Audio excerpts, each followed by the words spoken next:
नमस्कार, सुबह की बड़ी खबर देख रहे हैं आप। मैं हूं आपके साथ मनीष शर्मा और चलिए 8 बजे की बुलेटिन की शुरुआत करने जा रहे हैं दो बड़ी खबरों के साथ। जोधपुर और उदयपुर में डॉक्टर्स की मौत का मामला और मौत के चलते अलग अलग रेजिडेंट डॉक्टर्स में यहां गुस्सा नजर आ रहा है मौत को लेकर, कार्रवाई की मांग को लेकर। जहां जोधपुर के रेजिडेंट डॉक्टर्स ने संपूर्ण कार्य बहिष्कार की घोषणा की, वहीं दूसरी तरफ उदयपुर के रेजिडेंट डॉक्टर्स हड़ताल पर चले गए हैं। डॉक्टरों की हड़ताल पर जाने से यहां मरीजों की परेशानी बढ़ सकती है। उदयपुर के रविंद्रनाथ टैगोर मेडिकल कॉलेज के हॉस्टल में करंट लगने से डॉक्टर की मौत हो गई। बुधवार देर रात वाटर कूलर से पानी भरते समय करंट लगा। वहीं जोधपुर में डॉक्टर राकेश बिश्नोई ने सल्फास की गोली खाकर खुदकुशी कर ली थी। इन दोनों ही मामलों में प्रशासन पर गंभीर आरोप लग रहे हैं और कार्रवाई की मांग हो रही है।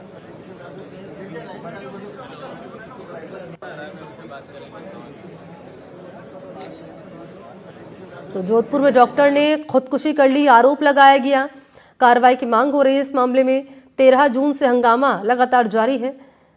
और बात करें उदयपुर की तो यहां करंट लगने से डॉक्टर की मौत का मामला सामने आया और प्रशासन पर आरोप लगाए जा रहे हैं। बुधवार की रात को यहां डॉक्टर की मौत हो गई थी वाटर कूलर से करंट लगने से।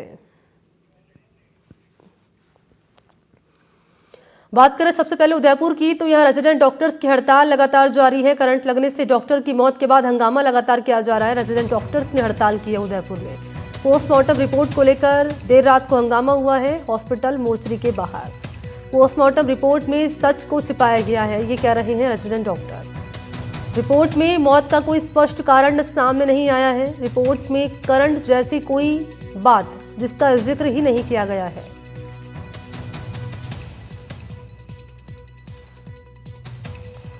तो आरएनटी मेडिकल कॉलेज के हॉस्टल में करंट से रेजिडेंट डॉक्टर की मौत ने तूल पकड़ लिया है। वार्ड और प्रिंसिपल के खिलाफ कार्रवाई की मांग को लेकर रेजिडेंट डॉक्टर हड़ताल पर हैं। देर रात को पोस्टमार्टम रिपोर्ट को लेकर डॉक्टर्स ने हंगामा किया। हंगामा कर रहे प्रदर्शनकारी कह रहे हैं कि पोस्टमार्टम रिपोर्ट में सच को छिपाया गया है। अस्पताल प्रशासन खुद को बचाने का प्रयास कर रहा है। हमारे जो डॉक्टर रवि शर्मा जी थे, उनकी पोस्टमार्टम रिपोर्ट आई। अभी हमें जब जो रिपोर्ट लिखा गई तो उसमें कुछ भी नहीं लिखा हुआ है। सिर्फ ये लिखा गया है कि 3 से 4 एब्रेसिव मार्क्स है और उसमें कुछ भी नहीं है। ना कोई जो वुंड दिख रहे थे उनके, जो ब्लैकनिंग और नेल्स ब्लैकनिंग थी वो नहीं दिख रही है। जो एंट्री वुंड थे वो नहीं बताया गया, ना जो एग्जिट वुंड थे उनके बारे में कोई भी चीज लिखी नहीं गई है। तो ये पूरी तरह से सरासर गलत रिपोर्ट है। जो सच्चाई है उसे छुपाया जा रहा है, सिर्फ जिससे जो भी इसके जिम्मेदार लोग हैं अस्पताल प्रशासन को बचाया जा सके। और हम लोग इसको रिपोर्ट को स्वीकार नहीं करते हैं। और जो हमारी स्ट्राइक है और जो हमारे जो हमने स्टेप्स उठाए हैं वो हम आगे कंटिन्यू रखेंगे और हम सब लोग साथ हैं। और सहयोगी संजय व्यास इसी पर मेरे साथ ज्यादा जानकारी लिए मौजूद है। चलते संजय के पास। संजय, अस्पताल प्रशासन पर आरोप लग रहा है ये कहकर कि पोस्टमार्टम रिपोर्ट में जो एक्चुअल वजह है वो बताई ही नहीं गई है, मौत का जो कारण वो यहाँ पर छिपाया गया है। और क्या जानकारी और अपने ऊपर लगे आरोपों पर क्या कहना है हॉस्पिटल एडमिनिस्ट्रेशन का? देखिए, हॉस्पिटल प्रशासन अभी तक सामने नहीं आया और न कोई बातचीत करने के लिए तैयार है। इसी के चलते जब कल रात को भारी हंगामा हुआ और पुलिस को भी यहाँ पर लगाया गया। अभी भी यहाँ पर जहाँ पर मोर्चरी है वहाँ पर पुलिस का एक पूरा कह सकते हैं कि 5 से 10 पुलिसकर्मी यहाँ पर तैनात है कि यदि ये रेजिडेंट डॉक्टर हैं ये वापस आवे और तो उनकी सुरक्षा प्लस जो इस पूरे मामले में जो जिन्होंने ये पोस्टमार्टम किया है उनकी सुरक्षा के चलते भी इनको यहाँ पर लगाया गया है। और रेजिडेंट कॉन्ट्रैक्टर जब हड़ताल पे गए तो आप कह सकते हैं कि जो पूरा जो अस्पताल का जो बेसिक है, जो क्योंकि वो वही देखते हैं, ज्यादा सीनियर डॉक्टर्स तो देखते नहीं, रेजिडेंट डॉक्टर के हवाले पूरा हॉस्पिटल होता है। तो यदि रेजिडेंट डॉक्टर हड़ताल पर चले जाते हैं तो आप कह सकते हैं कि पूरी अस्पताल की जो व्यवस्था है वो चरमरा जाती है। और जो मरीज आने वाले हैं, जो बाहर से आने वाले हैं मरीजों, उनको भी दिक्कत होती है, क्योंकि ये उदयपुर संभाग का सबसे बड़ा हॉस्पिटल है। और इसके अलावा भी जो एमपी से भी यहाँ पर लोग बाग दिखाने आते हैं, इसके चलते ये जो अस्पताल में हड़ताल हुई रेजिडेंट का बड़ा असर पड़ेगा। और जो जितने भी मरीज आते हैं और या उनके परिजन आते हैं उनको बहुत ही दिक्कत का सामना करना पड़ेगा। जी निश्चित तौर पर। और आप बता रहे हैं यहाँ पर संजय की एक बड़ा हॉस्पिटल है ये उदयपुर का, बड़ी संख्या में पेशेंट्स यहाँ पर आते हैं इलाज कराने के लिए। और क्योंकि जो रेजिडेंट डॉक्टर्स हैं उनके वही यहाँ पर जिम्मेदारी यहाँ पर संभालते हैं अधिकतर। हम देखते हैं मरीज यहाँ पर आते हैं इलाज कराने के लिए।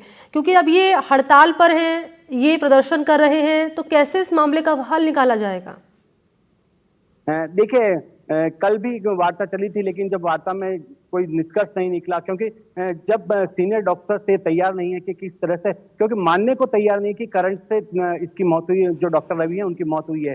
और जब जहां से इनको उठाया गया था, जो वाटर कूलर है, वहां पर जो करंट आ रहा था, उससे पहले भी वहां शिकायत की गई थी कि यहाँ पर कई इक्विपमेंट्स में और दीवार में करंट आता है, लेकिन उस पर कोई ध्यान नहीं दिया गया, उसको रिंगर रोल किया गया। इसी के चलते जब इस तरह का बड़ा हादसा हुआ है, हादसे के कारण किसी डॉक्टर की जान चली गई, इतनी बड़ी बिल्डिंग होने के बाद 6 मंजिला बिल्डिंग है, ये तो ठीक है कि एक ही का जैसे इस तरह से लगातार नेग्लिजेंसी रखी गई प्रशासनिक अधिकारियों द्वारा और पुलिस प्रशासन द्वारा, तो कोई और भी हादसे हो सकते हैं। इसके चलते जो इन्होंने डॉक्टर्स ने डिसीजन लिया है कि जब तक पूरी तरह से जो भी जांच जो भी इसके अंदर संलिप्त है और जिसकी ये जिम्मेवारी बनती है, उसका इस्तीफा नहीं दिया जाए, उसको रेस्टिगेशन नहीं दिया, उसके पर कड़ी कार्रवाई नहीं की जाए, उसके चलते इसको हड़ताल को जारी रखा जाएगा।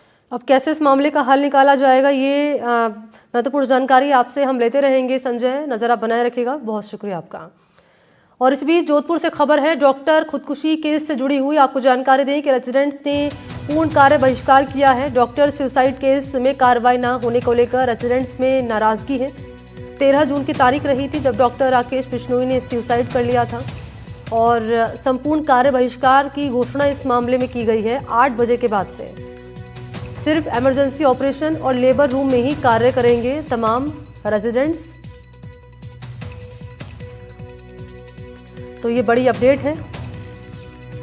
इस मामले में कार्रवाई की मांग कर रहे हैं रेजिडेंट्स, और क्योंकि कह रहे हैं कार्रवाई में देरी हो रही है, इसी से नाराज हैं और इन्होंने अब संपूर्ण कार्य बहिष्कार की घोषणा कर दी है। 8 बजे के बाद से ही सिर्फ इमरजेंसी ऑपरेशन और लेबर रूम में ही कार्य करेंगे रेजिडेंट्स।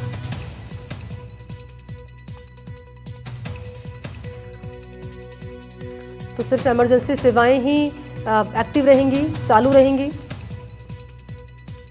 तो 13 जून को राकेश बिश्नोई ने खुदकुशी कर ली थी। आरोप लगाया गया था उनकी ओर से कि उन्हें मेंटली टॉर्चर किया गया है, और अब तमाम जो रेजिडेंट्स हैं वो इस मामले में कार्रवाई की मांग कर रहे हैं और ये कह रहे हैं कि देरी हो रही है कार्रवाई में, और इसी देरी से ये नाराज हैं और हड़ताल पर बैठे हुए हैं। हड़ताल जारी है और अब संपूर्ण कार्य बहिष्कार की भी घोषणा कर दी गई है।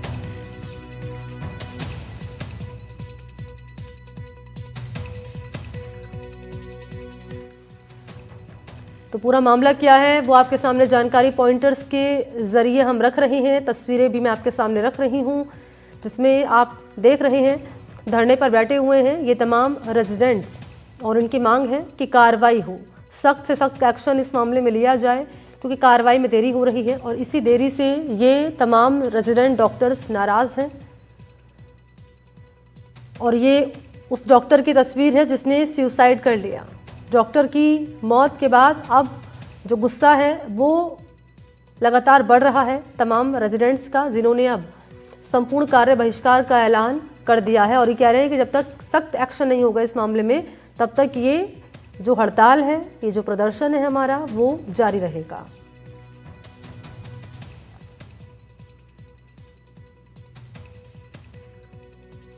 और सहयोगी इस वक्त मेरे साथ जयपुर से वीरेंद्र और जोधपुर से मौजूदगी अरुण हर्ष की है। पहले मैं आपके पास ही आ रही हूँ यहाँ पर। वीरेंद्र, आपके पीछे हम देख पा रहे हैं तमाम जो रेजिडेंट डॉक्टर्स हैं वो हड़ताल पर बैठे हुए हैं, और क्योंकि अब इन्होंने कार्य बहिष्कार का भी ऐलान कर दिया है, क्या अपडेट है और ज़रा इनसे बातचीत भी करिए। देखिए मनी, आपको बताना चाहूँगा कि जिस तरीके से डॉक्टर राकेश बिश्नोई ने जो आत्महत्या की है उसके बाद से जो है लगातार रेजिडेंट डॉक्टर है वो हड़ताल पर जाते हुए दिखाई दिए, और अब जो है पूरी तरीके से जो रेजिडेंट डॉक्टर है उन्होंने अपने कार्य का बहिष्कार कर दिया है। हम इस वक्त धरना स्थल पर मौजूद है और आप मेरे पीछे तस्वीरों में देखेंगे तो यहाँ पे डॉक्टर राकेश बिश्नोई के जो परिजन हैं वो यहाँ बैठे हुए हैं, और इनकी साफ तौर पे यही मांग है कि जो भी इस पूरे कृत्य के अंदर, क्योंकि इनका आरोप है कि जो सीनियर डॉक्टर हैं डॉक्टर राजकुमार राठौर, उनके द्वारा जो है लगातार उनका मेंटली हैरेसमेंट किया जाता है और फिर बाद में उसी हैरेसमेंट के चलते जो है इनके भाई के द्वारा सुसाइड कर ली जाती है। मेरे साथ डॉक्टर राकेश बिश्नोई के बड़े भाई हैं जो कि आर्मी में है, उनसे भी बातचीत करूँगा। सर, 7वां दिन हो चला है, जोधपुर के अंदर तमाम जो डॉक्टर्स हैं, रेजिडेंट डॉक्टर्स हैं, वो पूरी तरीके से कार्य का बहिष्कार कर रहे हैं, और आप आज जो है सीएम हाउस का घेराव करने वाले। जो ये डॉक्टर राकेश मेरे छोटे भाई के साथ इन्होंने जो किया है तो ये करना पड़ेगा, क्योंकि न्याय हम लेके ही रहेंगे यहाँ से। क्योंकि एक इतना होनहार भविष्य जिनको हमने पाल पोस के बड़ा किया, पढ़ाया, और उन्होंने इस तरह से उसको मार दिया। मतलब मारने का तरीका भी देखो आप। जोधपुर में एम्स जैसी सुविधाएं, वहाँ मशीन सब कुछ होते हुए भी उन्होंने उस बच्चे को तड़पा के मारा था और एक सिंगल एयर एम्बुलेंस में डाल के यहाँ भेज दिया। मतलब उनकी मानसिकता ये दर्शाती थी कि इसको मारना है, और कोई स्पेयर एयर एम्बुलेंस भी नहीं थी। उस एम्बुलेंस से तो मैं मेरी पर्सनल गाड़ी से 1 घंटा पहले आ गया था। उनकी मेंटलिटी ये थी कि उसको मारना है। किनकी मेंटलिटी? अभी जो इसके पीछे जो अपराधी हैं, ये राजकुमार राठौड़, जो डॉक्टर की ड्रेस में जो एक राक्षस बैठा है, यही है, ये इसी का नाम लिया है उसने जाते जाते। तो यही होगा, हमें जल्द न्याय मिलेगा। आज आप लोग कूच भी करने वाले हैं। देखिए सर, हम धरने पर बैठे हैं यहाँ पर हमारी मांगों को लेकर। जो मेरा छोटा भाई है, जिसके साथ जो मानसिक बर्बरता करके जिसको मरने के लिए मजबूर किया गया, उस अपराधी को गिरफ्तार करवाने के लिए जो मेरे छोटे भाई की पत्नी है, 1 साल पहले शादी हुई है, उसको एक सम्मानजनक जीवन जीने को मिले, उसको एक नौकरी दिलवाने के लिए, और जो भी हमारी मांगे हैं उसको लेकर हम यहाँ बैठे हैं। बाकी क्या कुछ है सर, वो न्याय हमारा हक है और उसको लेने के लिए, और सर हमारे को सक्षम स्तर से हमारी बात भी हुई है और उम्मीद है कि जल्द हमें न्याय मिलेगा। सर, देखा गया है कि हनुमान बेनीवाल सांसद है वो आपके साथ हैं। इसके अलावा आप देखेंगे कि जो बाकी अन्य जो कांग्रेसी विधायक हैं, चाहे आप देखेंगे अभिमन्यु पूनिया हो या फिर अन्य जो लोग हैं, वो भी आपके साथ हैं। तो कहीं ना कहीं जिस तरीके से आप लोगों को राजनीतिक दलों का जो सपोर्ट मिल रहा है, उसको लेकर क्या करें? सर, मैंने जहाँ जिस जगह जन्म लिया है, नागौर जिले के मेहरता सिटी तहसील का जो जारोड़ा गांव है, मेरे आसपास के क्षेत्र के जितने भी लोग हैं, नेता है, और बाकी जितने भी लोग जो जुड़े हुए हैं, जिनको दुख हुआ डॉक्टर राकेश के साथ जो इस तरीके की घटना हुई, उन सभी लोगों का हमारे को पूर्ण समर्थन है, पूर्ण समर्थन। आज सीएम हाउस का घेरा गया सर, वो हम यहाँ धरने पे बैठे हैं और हमारी सक्षम स्तर पर सर वार्ता हुई है और हमें आश्वासन मिला है कि हमें जल्द उचित न्याय मिलेगा। बिल्कुल। देखिए मनी, आपको बताना चाहूँगा कि ये जो आप देख रहे हैं, ये तमाम वो लोग हैं जो डॉक्टर राकेश बिश्नोई के परिजन हैं, और इनका साफ तौर पे कहना है कि जिस तरीके से समाज हो या फिर जो राजनीतिक दल होते हैं, उनका पूरी तरीके से समर्थन मिला है, लेकिन उन्हें एक जो उम्मीद है वो अभी भी है कि राकेश को न्याय है वो अवश्य मिलेगा। और उनकी जो मांगे होती हैं, उन मांगों की अगर मैं बात करूं तो आप देखेंगे कि एक तो है आर्थिक तौर पे। वीरेंद्र, मैं लौटूंगी आपके पास। ये जो रेजिडेंट डॉक्टर्स हैं जो हड़ताल इनके लगातार जारी कह रहे हैं, आश्वासन मिला और हमें उम्मीद भी है कि हमें न्याय जरूर मिलेगा। अरुण, मैं आपके पास आ रही हूँ, आप कहाँ पर मौजूद हैं और जरा अपडेट बताएं, क्योंकि जयपुर से लेकर जोधपुर तक ये प्रदर्शन लगातार जारी है और इसका असर जो है वो मरीजों पर भी पड़ रहा है, क्योंकि रेजिडेंट डॉक्टर्स हड़ताल पर हैं। तो क्या ताज़ा अपडेट है अब तक यहाँ पर मौजूद जो रेजिडेंट डॉक्टर्स हैं, किसी तरह का कोई कंसोलेशन उन्हें मिला है? देखिए, अगर बात की जाए मणि, जोधपुर की अगर बात की जाए, जहां से यह घटनाक्रम शुरू हुआ था, और यहीं पर जो है सबसे पहले राकेश बिश्नोई को जो है इलाज के लिए बुलाया गया था, उसके बाद जयपुर भेजा गया था। लेकिन यहाँ के रेजिडेंट डॉक्टर 2 दिन तक 2-2 घंटे का कार्य बहिष्कार करने के बाद अब कह सकते हैं कि जो है शुक्रवार सुबह से अगर अब 8 बजे से जो ड्यूटी शुरू होती है, लेकिन अभी रेजिडेंट डॉक्टर आए नहीं। रेजिडेंट डॉक्टर्स ने ये कहा है कि वो लोग सिर्फ और सिर्फ जो है इमरजेंसी ऑपरेशन और इमरजेंसी में अपनी सेवाएं देंगे, और महिला अस्पताल में जो है लेबर रूम, वहां पर ड्यूटी देंगे। इसके अलावा वो किसी मरीज को नहीं देखेंगे। सबसे बड़ी बात यह है कि रेजिडेंट डॉक्टर है जो नियमित रूप से जो मरीज आते हैं उनको देखने का काम करते हैं और अपने सीनियर से एडवाइस लेकर उन्हें प्रिस्क्रिप्शन लिखते हैं। लेकिन आज जब हड़ताल की घोषणा कर दी गई है तो निश्चित रूप से जो है आने वाले मरीजों को काफी परेशानियों का सामना करना पड़ेगा। हालांकि अभी 8 बजे का समय हुआ है, 8 बजे बाद से जो है लगातार 9 बजे तक मरीज आने शुरू हो जाते हैं, लेकिन उसका असर निश्चित रूप से जोधपुर के अस्पतालों में देखने मिलेगा, क्योंकि रेजिडेंट डॉक्टर ने हड़ताल की घोषणा कर दी है। मणि, ठीक है अरुण, बहुत बहुत शुक्रिया आपका, और वीरेंद्र आपका भी धन्यवाद। तमाम जानकारी के लिए अपडेट आपसे हम लेते रहेंगे इस मामले में। धन्यवाद आप दोनों का।